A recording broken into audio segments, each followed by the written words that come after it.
Star Wars The Acolyte is a controversial series in the Star Wars fandom. Geez, with Star Wars fandom being on fire, how fitting for a show which has fire as a major motif. Anyways, The Acolyte is polarizing, but I wanted to talk exactly where this series falls flat. Specifically, let's talk about where the plot itself falls flat.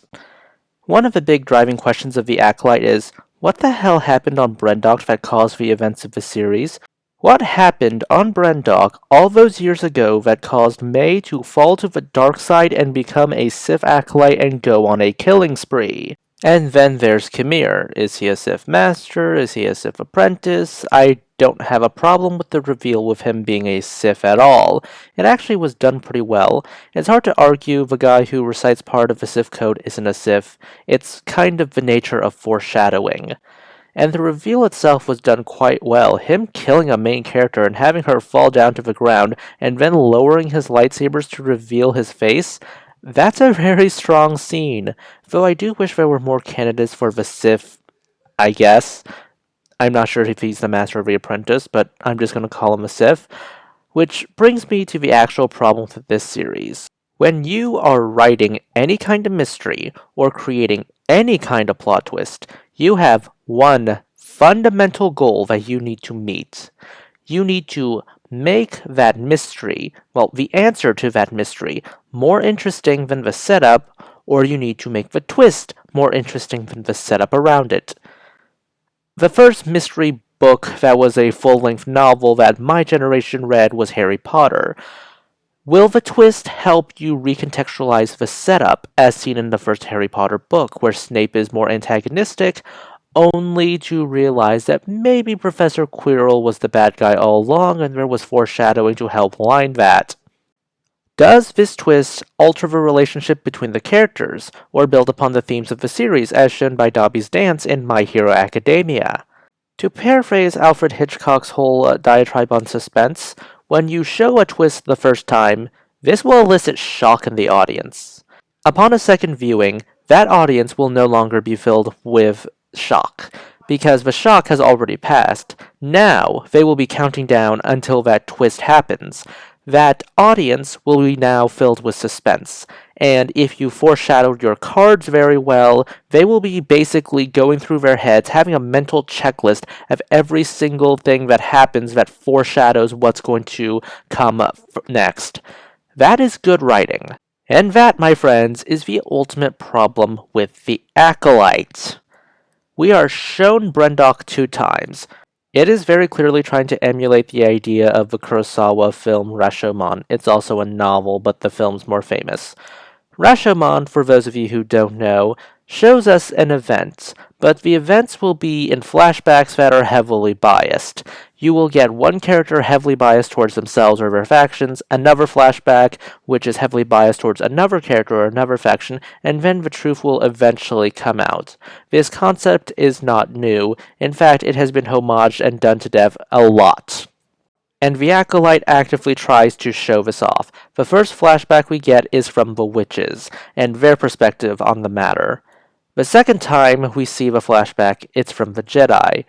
It really highlights the problem of doing Rashomon style pretty poorly. If you show the same flashback twice and only make the latter portion a slightly extended flashback rather than a truly different perspective, heavily biased towards one side or the other, then you are just going to annoy your audience to death. This is an 8-episode series. You don't have time to waste at all.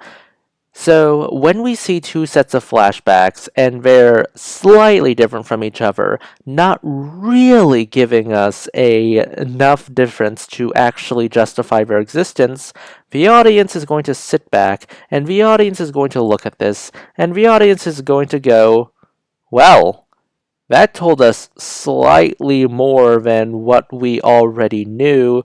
Why are we throwing another flashback here? Are we just hitting Control-C and Control-V in the editing room at this point? But putting that aside, seeing multiple flashbacks Rashomon style should also help you understand the characters and all their sides. After all, they are telling flashbacks heavily biased towards themselves. The Acolyte, did we really get to know Torben before this flashback?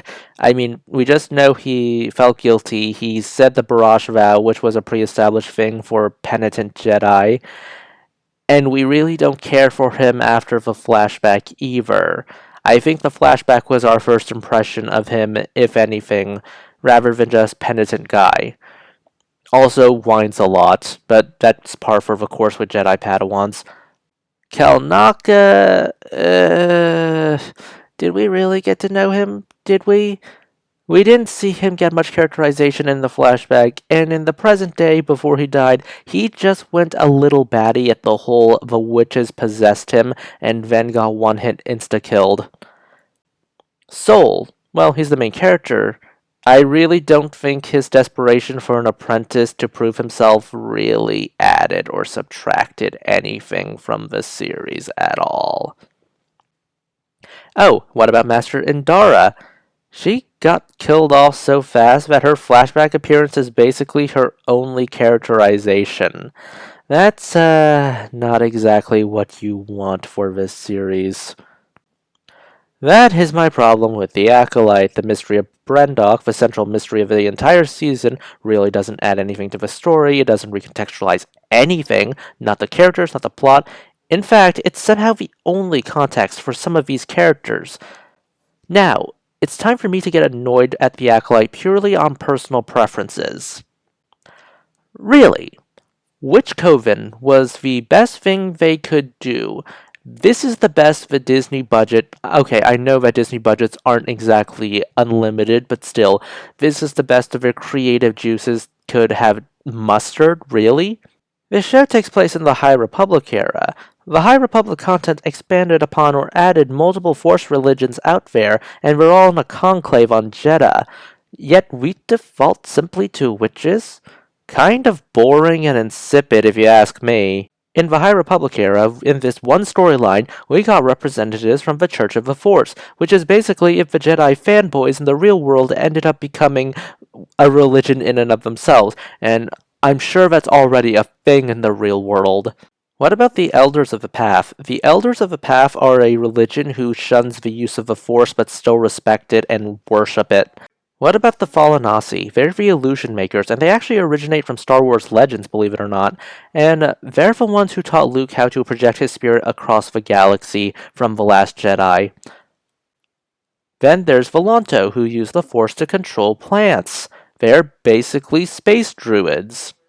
Then there are the Sorcerers of Tund, who are also from Legends, and they will exile those who embrace the dark side, and they have a bit of a negative reputation, because those who embrace the dark side tend to be the flashiest, I-want-to-conquer-stuff people. Then there's the Yakombi, who were once Darksiders, but they moved towards a more neutral stance, wanting to balance the light and the dark side, seeing the Force as one. Just saying, you have a bunch of cool Force religions and have the opportunity to make more, either pulling from D&D classes, or maybe you can pull from, well, other real-world religions. Mandyism, Manichaeism, Tengriism, various other religions in China, Korea, and Japan. But no, we had to go with the witches. Oh, Cyril, but how could we play up the whole Jedi don't own a monopoly on the understanding of the Force bit? Better than the show, hopefully, because I'm not particularly sympathetic to these witches because we barely know anything about them other than the lesbian reproduction and the power of many being essentially killing them after the whole Indara expels them from Kalnaka's mind bit, like she's removing a flash drive without putting eject and corrupting the flash drive. So to recap, the problem with The Acolyte is that the conflict itself fails to be interesting. It doesn't change how I feel about the characters. It doesn't play up any interesting themes. It doesn't really make me look at character dynamics and think, that changed. Upon rewatching it, I doubt I will feel suspense for the mystery because the mystery is poorly constructed to begin with, and the payoff, if you're going to have poor construction, don't expect the final product to not collapse on itself. Seriously, give me more Khmer and this one fight scene. Maybe the final episode will change my opinion. Please consider liking, subscribing, tipping the channel on Ko-fi. This is Cyril signing off.